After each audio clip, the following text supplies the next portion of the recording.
Hey everyone, Justin here from the Bill Wellness Center, coming at you with your 5th snow conditioning workout. So hopefully conditioning's been going well for you. You've been getting a little sore and you've been working it out on your recovery days. You'll notice that this video is titled Dumbbell Kettlebell. We had decided to split up the videos instead of doing both body weight and minimal equipment in the same video. We want to save y'all a couple minutes, so we've split them up. So hopefully you're here with your equipment ready, so you should have at least a pair of dumbbells or a pair of kettlebells. If you only have one, that's okay. I can show you what to do if you've only got one. So with that said, let's go ahead and go over the warm-up real quick, then we'll go over the plyometric jump training work, and then we'll go ahead and go over the finishing superset strength work. So with that said, very first exercise, general warm-up exercise, jumping jacks for 30 seconds. Y'all know how to do those. Then you're going to move in to a combo move where we're going to pull the knee up. We're going to squeeze it in towards the chest. We're going to step it forward, toes pointed forwards. We're going to sink down into a front lunge. From here, I'm going to drive the floor away and try to float the leg up. Arms come out for balance. That is your airplane. So all together, you've got knee pull, you've got dropping into that front lunge, and then you're pressing up into an airplane. Couple second hold in each position. You're walking with those, alternating 5 on each side, total of 10. Then you're moving to the third warm-up exercise, which is a deep squat knee push. We're gonna sink into a deep squat, feet are hip width apart, toes slightly pointed outwards. We're gonna sink it down as far as we can go. Take the opposite hand and push the knee. 10 times on one side, 10 times on the other. Once you finish that, we're gonna warm those glutes up by laying on our back. We got a single leg glute bridge.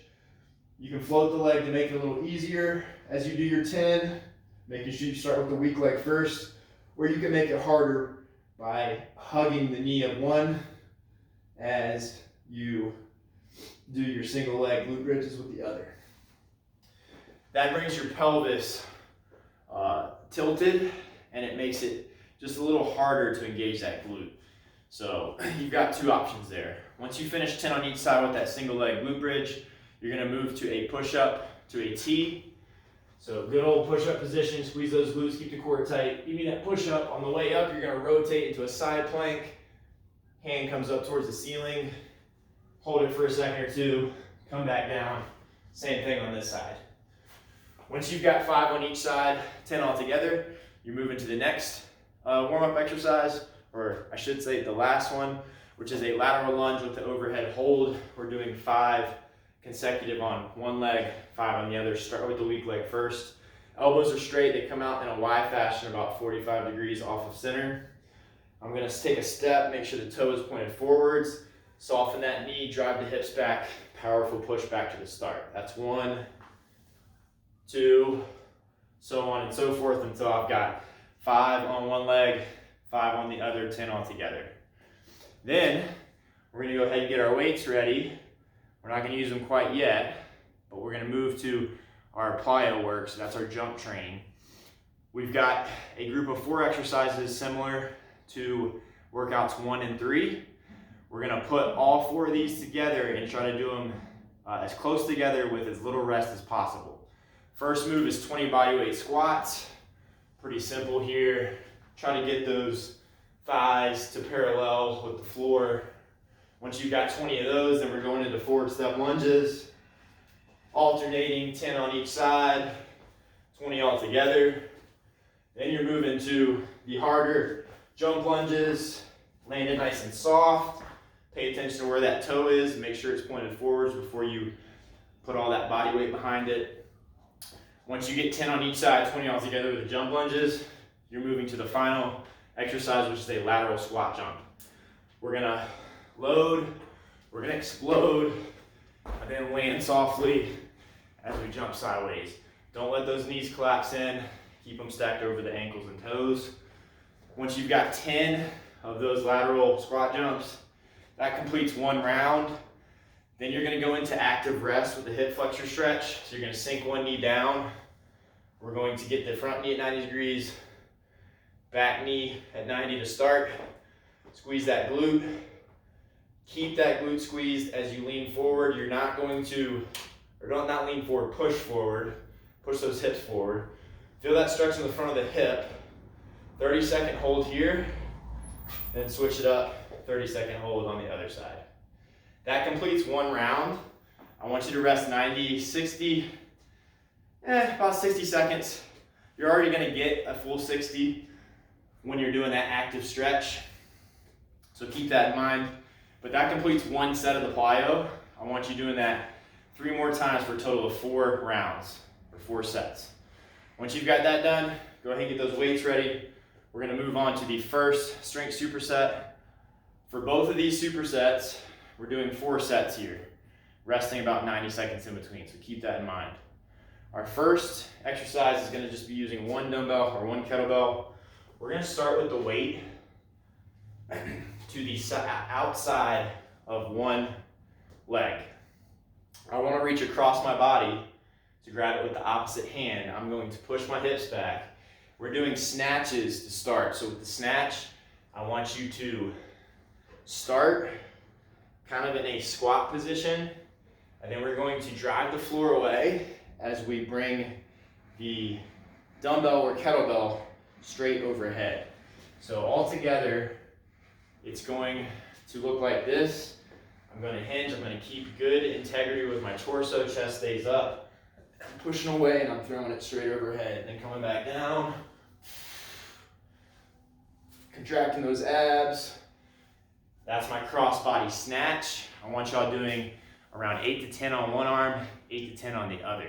Once you've got that done, you're gonna move to a 4-way foot tap. This is a quad and glute strengthening exercise. No weights here needed. If you wanted to hold one, you could, but honestly, body weight probably works best for this. Start with your weak leg first. We're going to push the hips back, give this side view. Push the hips back, knee comes forward a little bit. I'm tapping at 12 o'clock, then I'm coming out. I'm tapping at 9, making sure knee stays over the toes or over the ankle. Then I'm tapping at 6, and then I'm going for the hardest one across the body for 3. That would be one set. I'm doing 6 on one leg, 6 on the other. Once you've got those done, making sure that you're keeping that knee in line. Don't let it collapse in, especially when you go to do this one. Don't let it come in, keep it over that toe. Once you've got that done, you're moving to the third and final exercise of this first superset, which is going to be a plank pass-through. So we're gonna get in high plank position. Closer together the feet are, harder it is, wider they are, the easier it is. I want you to keep your core tight, squeeze those glutes. We're going to take 1 dumbbell or 1 kettlebell, start with it off to the side, and we are going to pull it under and across. When this happens, I don't want any shifting with the body. So keep everything super tight. We're doing pull-throughs on each side until we get 10 on each side, 20 altogether. Excuse the noise behind me, I got landscapers. We'll let them finish real quick. And so once you've got those plank pass-throughs, 10 on each side, that completes one set. You're gonna rest 90 seconds between sets and complete a total of 4 sets of that. So again, you got cross-body snatch, 8 to 10 on each arm. Then you've got your 4-way foot tap, 6 on one leg, 6 on the other. And then you've got your plank pass-throughs, 20 altogether, 10 on each side. Once you finish that, you're going to the last superset, where we're again doing 4 sets. Exercise 1 is gonna be a hamstring glute bridge. So I want you to pick a chair, bench, like I've got back there, or a couch. We're gonna drive our heel into it. We can add a weight if we want, but this may be hard enough without it. If we're adding a weight, it's gonna go over the hip of the working leg. I'm driving my heel in to the bench as I come up. I want y'all shooting for 10 to 15 on one side, 10 to 15 on the other. Definitely start with the weaker side first. Once you've got each leg done there, you're moving to the second exercise, which is a single arm bent over lat pull. We're gonna hold one up while we pull with the other. So it's gonna look like this. We're going to push the hips back, get into bent over position, chest stays up to keep the back flat. I want to hold one up while the other arm does straight arm pulls. So for these straight arm pulls, I want you to aim for 10. If you need to, rest, pick up where you left off. Bring one up, hold, while the other does 10. That is your straight arm pull. By all means, if you've got really heavy weights and you don't have a large range, you can adjust. You don't have to do the hold, and you could move it to just a row where you're rowing while the other arm holds. Completely up to you there. It's gonna depend on what kind of weights you have, but definitely challenge yourself. Once you've got those single arm bent over lat pulls done on each side and you got 10 to 12, then you're gonna move to the third and final exercise of the superset, which is a push-up to a kick through. So push-up position, give me that push-up, immediately rotate, kick through, and touch the other hand. So again, going to my left, right leg comes up, touches the left hand. I'm doing 5 on each side for a total of 10 there.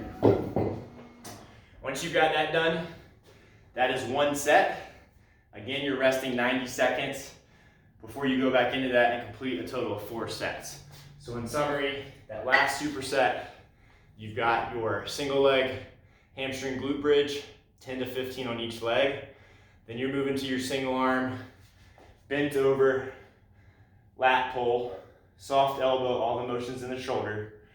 Once you get 10 to 12 on both arms there, you're moving to that push up to kick through for a total of 10 to 12. So hopefully this workout goes well for you and definitely continues to get those legs and body ready for the slopes. All right, y'all, check in for our next ski conditioning workout coming here in a few days.